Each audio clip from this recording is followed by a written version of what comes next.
My parents gave me a pair of binoculars for a graduation present, and it just opened my eyes to the world of birds in a way I'd never been exposed to before.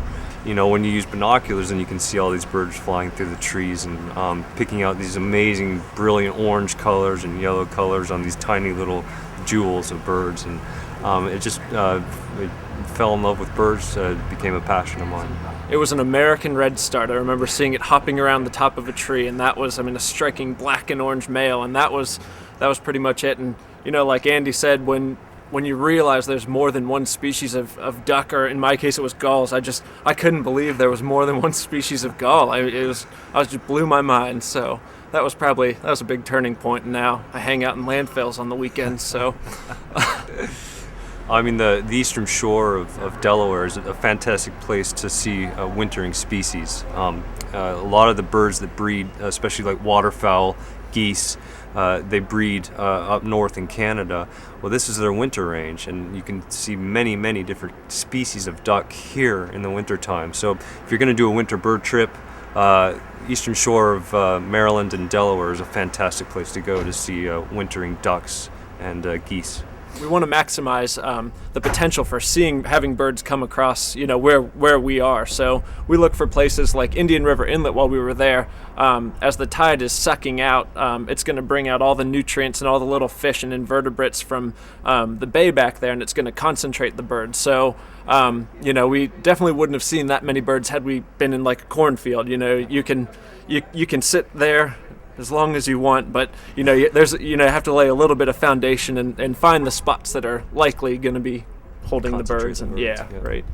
Today we lucked into a lot of really nice birds. I mean, there were a lot of good birds at Indian River Inlet. Particularly, there were some sanderlings working on the jetty. What they were doing is they were probing down in between the mussels, looking for little invertebrates and little bits of food and mussels. If they were lucky enough to get them open, they would pull the meat out from the inside there, but mostly just chasing little shrimps and little crabs and stuff up and down through the mussels, and they make a fine living at it. We'd actually read on the Delaware listserv that there was a black-bellied whistling duck. We had read that it was there, so we decided to throw that onto the tour.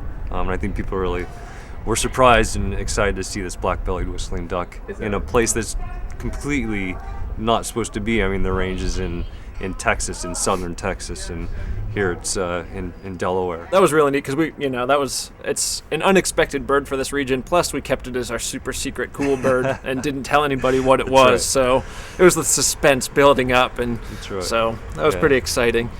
I have driven to the furthest point you can drive north here and the furthest point you can drive south chasing birds. I think I guess it's 3 years ago we drove to the northern tip of Nova Scotia to go see a western reef heron, and then later, I guess 6 months later, we drove all the way down to Key West to go look at a loggerhead kingbird there. So I guess this year the most recent one, after the day we scouted for this trip, I drove down to Ocean City, and we found out there was an ivory gull being seen in Massachusetts, and it was 5 minutes of debating, and me and two other guys got in a car, a little Ford Escort, and drove through a blizzard to go see that one. So it was exciting. I mean, cool birds.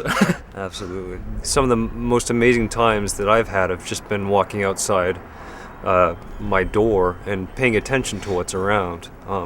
If you pay attention, you might find some really rare birds passing through that are only here for a day, maybe a couple of days they might be passing through.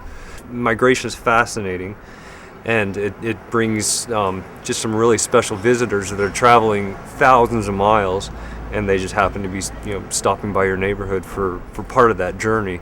And to realize that, to capture that, to see these birds and know that these birds are traveling thousands of miles, I think is fascinating to me, and really a special part of bird watching is just the whole idea of migration and what these birds go through to get from point A to point B.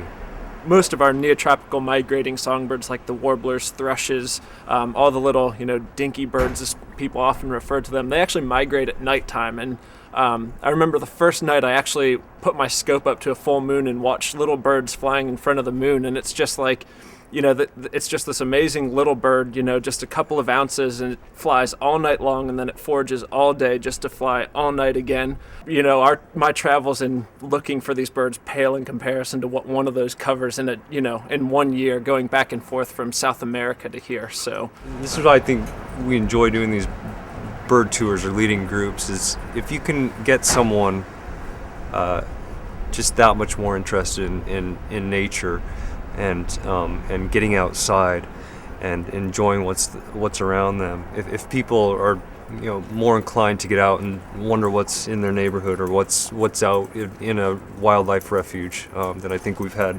success for the day.